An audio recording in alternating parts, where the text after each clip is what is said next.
অনুসারী হিসেবে আমরা সকলেই দাবিদার, ঠিক কিনা? প্রত্যেক মুমিন মুসলমান, প্রত্যেক মুসলমান, সে আওয়ামী লীগ করুক, চাই বিএনপি করুক, চাই জাতীয় পার্টি করুক, চাই অন্য কোন পার্টি করুক, বা আমার মতো কোন পার্টি করে না, যেই হোক না কেন, যদি মুসলমান হয় তাহলে সে অবশ্যই নবীজি মুহাম্মদ রাসূলুল্লাহ সাল্লাল্লাহু আলাইহি ওয়াসাল্লামকে সর্বকালের সর্বশ্রেষ্ঠ সৃষ্টি হিসেবে স্বীকার করে, ঠিক কি ঠিক না? তার আদর্শকে সবচেয়ে উন্নত আদর্শ হিসেবে স্বীকার করে, ঠিক কি না? তার চেতনাকে সবচেয়ে উন্নত চেতনা হিসেবে স্বীকার করে, ঠিক কি না? আমাদের বাংলাদেশের মাননীয় প্রধানমন্ত্রী শেখ হাসিনা, উনি একজন মুসলমান, এবং আমরা শুনেছি, আমরা অনেকের মুখে শুনেছি যে উনি তাহাজ্জুদ পর্যন্ত পড়েন, এবং দিনের বেলায় কার্য দিবস উনি শুরু করেন কোরআন তেলাওয়াতের মাধ্যমে। নিশ্চিতভাবে নবীজি মুহাম্মদ রাসূলুল্লাহ সাল্লাল্লাহু আলাইহি সাল্লাম ওনার কাছে শ্রেষ্ঠ মানব হিসেবে স্বীকৃত, ঠিক কি ঠিক না? এবং ওনার কাছে অবশ্যই ওনার বাবার চেয়ে নবীজি মুহাম্মদ রাসূলুল্লাহ সাল্লাল্লাহু আলাইহি সাল্লাম উপরে, এবং ওনার চেতনায় উপরে, ঠিক কি ঠিক না? আমি বলতে চাই মাননীয় প্রধানমন্ত্রী, আপনি একটু লক্ষ্য করে দেখুন, নবীজি মুহাম্মদ রাসূলুল্লাহ সাল্লাল্লাহু আলাইহি সাল্লামের চেতনা আজকে আপনি ধারণ করছেন। গোটা পৃথিবীর 150 কোটির উপরে মানুষ আজকে সেই চেতনাকে লালন করে চলেছে, এবং যারা নবীজিকে নবী হিসেবে স্বীকার করে না, তারাও নবীজির প্রশংসায় পঞ্চমুখ হয়ে আছে। অনেক কাফের, অনেক অমুসলিম নবীজির প্রশংসা করেছে। মিস্টার মাইকেল এইচ হার্ট একজন খ্রিস্টান, কিন্তু উনি যে 100 লিখেছেন, ঐতিহাসিক ইতিহাসের মধ্যে উনি ঘেটে 100 জন মনীষীর নাম লিখেছেন। তার মধ্যে উনার নিজের নবী ঈসা আলাইহিস সালামকে 1 নম্বরে আনেন নাই, নবীজি মুহাম্মদ রাসূলুল্লাহ সাল্লাল্লাহু আলাইহি সাল্লামকে 1 নম্বরে এনেছেন, ঠিক কি ঠিক না? এই নবীজি মুহাম্মদ রাসূলুল্লাহ সাল্লাল্লাহু আলাইহি সাল্লামের চেতনা আজ 1500 বছর পরেও বিদ্যমান। এরপরেও যদি আরো 1.5 লক্ষ কোটি বছর পৃথিবী থাকে, তবুও নবীজির চেতনা থাকবে, কিন্তু নবীজির একটি ছবি, একটি ভাস্কর্য, একটি মূর্তি কেউ দেখাতে পারবে না। নবীজির কোনো ছবি নাই, নবীজির কোনো ভাস্কর্য নাই, নবীজির কোনো মূর্তি নাই, তারপরেও নবীজির চেতনা আজ 1500 বছর পর পর্যন্ত আছে। 1.5 কোটি বছর যদি পরবর্তীতে পৃথিবী থাকে তখনও থাকবে, ঠিক কিনা? অথচ মিস্টার ফেরাউনের সশরীরে রাষ্ট্র পর্যন্ত আছে, কিন্তু তার চেতনা ধারণ করার মতো, তাকে ভালোবাসার মতো দুনিয়াতে কেউ নাই। ফেরাউনের তো স্বতন্ত্র লাশ আছে নাকি নাই? ফেরাউনের লাশ নাই? লাশ আছে, আর মূর্তি লাগবে না, ফেরাউনের ভাস্কর্য লাগবে না, ফেরাউন স্বয়ং নিজে আছে। আল-ইয়াওমা নুনাজ্জিকা বিবাদানিক লিতাকুনা লিমান খালফাকা আয়া। আয়ার একটা ব্যাখ্যা এটাও হতে পারে যে মূর্তি থাকার মাধ্যমে কোনোদিন কারো চেতনা বিকশিত হয় না, ভাস্কর্যের মাধ্যমে কারো চেতনা বিকশিত করা যায় না, বরং চেতনার বিকাশ তো ঘটে তার আদর্শ, তার আখলাক এবং উন্নত চরিত্রের মাধ্যমে, ঠিক কি ঠিক না? তাহলে যারা আজকে বলছে যে বঙ্গবন্ধুর চেতনা স্বাধীনতার চেতনা ছড়িয়ে দেওয়ার জন্য বঙ্গবন্ধুর ভাস্কর্য লাগবে, যারা এর বিরোধিতা করছে, তার স্বাধীনতার চেতনার বিরোধিতা করছে, এদের 2 গালের জুতা পায়খানা টাইনে মারা দরকার।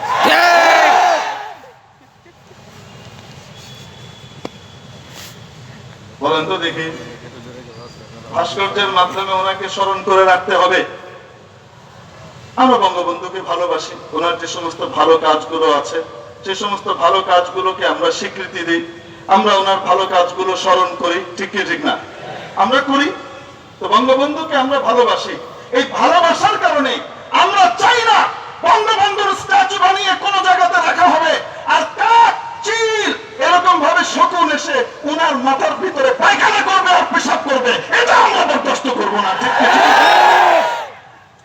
যারা আপনাকে আজকে বুদ্ধি দিচ্ছে বঙ্গবন্ধুর ভাস্কর্য কায়েমের জন্য, তারা বঙ্গবন্ধুর মাথায় পাখি এবং চিল শকুনের পায়খানা কলম বানাতে চাচ্ছে বঙ্গবন্ধুর মাথাকে চুক্তি দিয়ে। এরা আপনার বাবার বন্ধু হতে পারে না, আপনার বাবার বন্ধু এরা হতে পারে না। এরা বিকৃত রুচির মানুষ, এবং সত্যিকার অর্থে বলতে হয়, সহিহ বুখারীর ভিতরে হাদিস আছে, কোন ব্যক্তিকে কেন্দ্র করে যদি তার ইন্তেকালের পরে বিলাপ করা হয়, চিৎকার চেঁচামেচি করে কান্নাকাটি করা হয়, তাহলে তার কবরে আযাব হয়। ব্যাখ্যা আছে এটা, হয় কি হয় না? উপরে তার জন্য বিলাপ করা হচ্ছে, সে নিজে বিলাপ করে নাই, কিন্তু তার কবরে আযাব শুরু হয়। কেন? নবীজি সাল্লাল্লাহু আলাইহি ওয়াসাল্লাম লানত করেছেন, অভিসম্পাত করেছেন ওই সকল নারী এবং মানুষের উপরে যারা নাকি এরকম বুক চাপড়ে, এরকম কাপড় চোপড় ছেড়ে, চুল টেনে ছিঁড়ে, গড়াগড়ি খেয়ে এভাবে কান্নাকাটি করে কোন মুর্দার জন্য, তাদের উপরে নবীজি অভিসম্পাত করেছেন। কাঁদছে অন্যরা, এই অন্যায়টা করছে অন্য। কেউ মারা গেলে তো মানুষ সাধারণত কাঁদে, কাঁদে না? কাঁদার একটা সীমা আছে না নাই? কিন্তু যদি সীমা অতিক্রম করে এই পর্যায়ে চলে যায়, তাহলে আল্লাহ তাআলা যার জন্য কাঁদছে তাকেও সাজা দেন। অন্যায় করছে উপরের লোক, সাজা পাচ্ছে কবরের তলার লোক। বোঝাতে পারি নাই? অতএব আপনার বাবার মূর্তি বানিয়ে যদি আপনি স্থাপন করেন, যারা আপনাকে এই বুদ্ধি দিচ্ছে তারা আপনার বাবার কবরে আযাব শুরু করার ব্যবস্থা করছে। আর আলেম ওলামা, তাওহীদি জনতা, তারা আপনার বাবাকে ভালোবাসে সত্যিকার অর্থে, যার কারণে তারা চাচ্ছে ওনার কবরটা যেন জান্নাতের বাগান হয়। কিভাবে হবে? কিভাবে স্মরণীয় করে রাখতে হবে একজন মানুষকে? সূরাতুল কাহফের ভিতরে আমরা দেখতে পাই আল্লাহ তাআলা আমাদেরকে জানিয়ে দিয়েছেন। আসহাবে কাহফ যখন ইন্তেকাল করলেন, পরবর্তীতে লোকজন যখন ওই জায়গাটা চিনলো এবং জানলো, এবং সেই জায়গাটাকে স্মরণীয় করে রাখার জন্য, আসহাবে কাহফকে স্মরণীয় করে রাখার জন্য তারা মিটিং করলো, আলোচনা করলো কি করবে। কেউ বলছে আমরা একটা স্মৃতিসৌধ নির্মাণ করতে পারি, কেউ বলছে আমরা এর উপরে একটি বুনিয়াদ বানাবো, বিশাল একটা টাওয়ার, বিশাল বিল্ডিং বানাবো, যা দেখে তাদেরকে শুনবে। কিছু মানুষ বললেন না না না না না, তাদেরকে স্মরণীয় করে রাখার প্রক্রিয়া এটা হতে পারে না, বরং তাদেরকে স্মরণীয় করে রাখার প্রক্রিয়া হলো লানাত্তাখিযান্না আলাইহিম মাসজিদা। আমরা তাদেরকে স্মরণীয় করে রাখার জন্য তাদের জন্য একটি বিশাল মসজিদ বানাবো।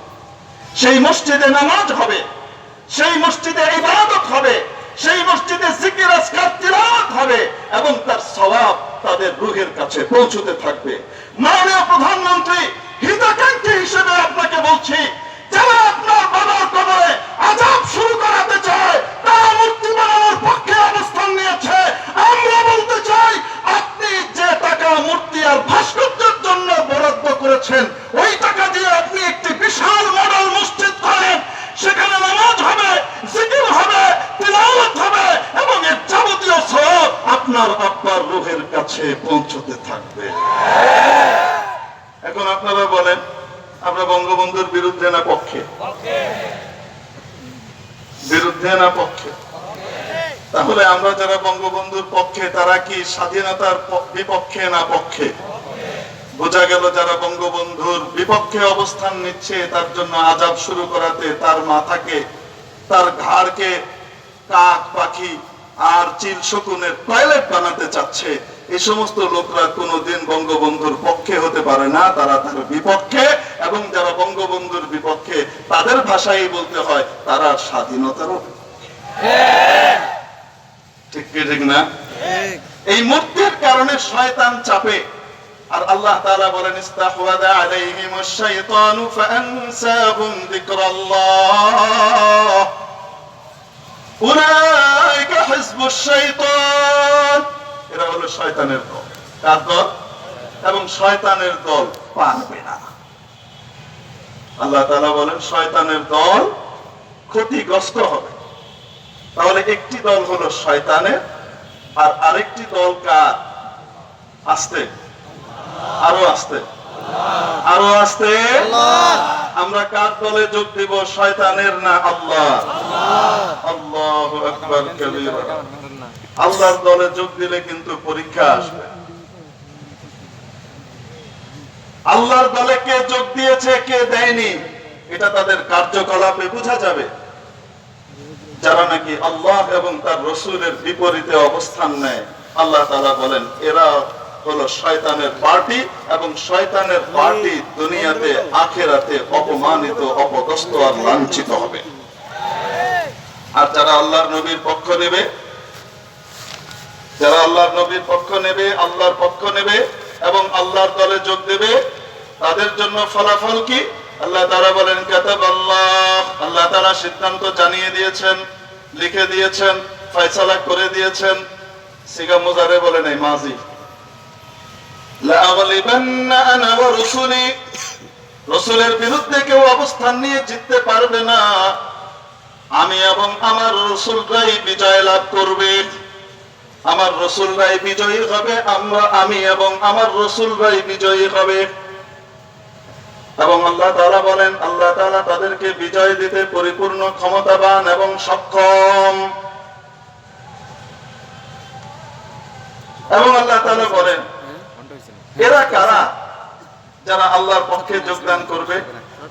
আপনি এমন কোন ঈমানদার জাতি পাবেন না যেই জাতি এমন কোন লোককে ভালোবাসে বা তাদের সাথে সম্প্রীতি রক্ষা করে যারা আল্লাহ এবং রাসূলের বিরুদ্ধে অবস্থান নেয়। আজকে ফ্রান্সের বিরুদ্ধে আমাদের অবস্থান দুনিয়ার কোন কারণে নয়, নিজের ঈমান টিকানোর জন্য। আজকে ম্যাক্রোর বিরুদ্ধে আমাদের অবস্থান নিজেদের ঈমানকে হেফাজত করার জন্য, অন্য কোন কারণে নয়। আমরা আল্লাহর দলে যোগ দিতে চাই, শয়তানের দলে আমরা যোগ দিতে চাই। আল্লাহু আকবার কাবীরা। কার বিরুদ্ধে বদনাম করে, কার বিরুদ্ধে সমালোচনা করে, যার দোয়া না থাকলে আজকে ধ্বংস হয়ে যেত। আপনি বলেন দেখি, আজ থেকে 30 বছর আগে বেশি গুনাহ ছিল না, এখন বেশি গুনাহ আরো আসতে? তাহলে এখন থেকে 300 বছর আগে গুনাহ এখন চেয়ে কম, বেশি ছিল না কম ছিল? 3000 বছর আগে আরো অনেক কম ছিল। কিন্তু 3000 বছর আগের অনেক জাতিকে তাদের গুনাহের কারণে আল্লাহ সমূলে ধ্বংস করে দিয়েছেন। তার চেয়ে 1000 কোটি গুণ বেশি গুনাহ করার পরেও আল্লাহ তাআলা আমাদেরকে সমূলে ধ্বংস করে দিচ্ছেন না কেন? নবীজি রাহমাতুল লিল আলামিন দোয়া করেছিলেন, ইয়া আল্লাহ, আগেকার উম্মতকে যেমন তাদের গুনাহের কারণে সমূলে শেষ করে দিয়েছো, আমার উম্মতকে করো না। তাই বেঁচে আছে। কার বদনাম করে, কার পক্ষে বলে, কার বিপক্ষে দাঁড়ায়? আল্লাহ রাব্বুল আলামিন নিজে যার প্রশংসা করেন, নিজে যাকে নিজের স্নেহ এবং আদর মমতার সবকিছু উজাড় করে দিয়ে তারপরে তার নাম নেন, তার বদনাম করে যারা, এদের দুনিয়াতে টিকে থাকার কোনো অধিকার নাই। আল্লাহ তাআলা বিভিন্ন নবী, প্রত্যেক নবী আল্লাহ তাআলার প্রিয়, কিন্তু আপনি লক্ষ্য করে দেখুন বিভিন্ন নবীকে আল্লাহ তাআলা ডেকেছেন কিভাবে? তার নাম ধরে ডেকেছেন। ইয়া আদম উসকুন উসকুন আনতা ওয়া যাওজুকাল জান্নাহ, ইয়া নূহ ইহবিত বিসালামিন মিন্না ওয়া বারাকাতিন আলাইক ওয়া আলা উমামিন মিম্মান মা'আক। আল্লাহ রহমত বরকতের ঘোষণা করছেন, কিন্তু নাম ডাকছেন সরাসরি ইয়া নূহ, ইয়া ইব্রাহিম। বড় প্রিয় ভাবে ইব্রাহিমকে ডাকছেন, কিন্তু শুধু নাম নিয়ে। قد صدقت الرؤيا إنا كذلك نجزي المحسنين يا زكريا إنا نبشرك بغلام اسمه يحيى يا يحيى خذ الكتاب بقوة يا موسى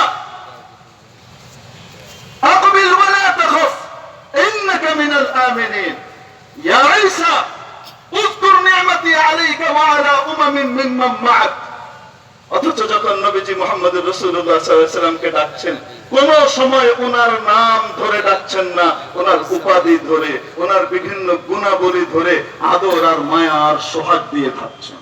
কোন সময় বলছেন, ইয়া আইয়ুহাল মুযাম্মিল قم الليل إلا قليلا نصفه أو انقص منه قليلا يا أيها المدثر قم فأنذر وربك فكبر। কখনো বলছেন ইয়াসিন, কখনো বলছেন তাহা, কখনো বলছেন হামিদ, কখনো বলছেন নুন ওয়াল কলমি ওয়া মা ইয়াসতুরুন মা আনতা বিনি'মাতি রাব্বিকা বিমাজনুন ওয়া ইন্না লাকা লাআজরান গায়রা মামনুন ওয়া ইন্নাকা লাআলা খুলুকিন আযীম। কখনো সান্তনা দিচ্ছেন ওয়াদ-দুহা ওয়াল লাইলি ইযা সাজা মা ওয়াদ্দা'আকা রাব্বুকা ওয়া মা ক্বালা ওয়ালাল আখিরাতু খায়রুন লাকা মিনাল উলা ওয়ালাসাওফা ইউতিকা রাব্বুকা ফাতারদা।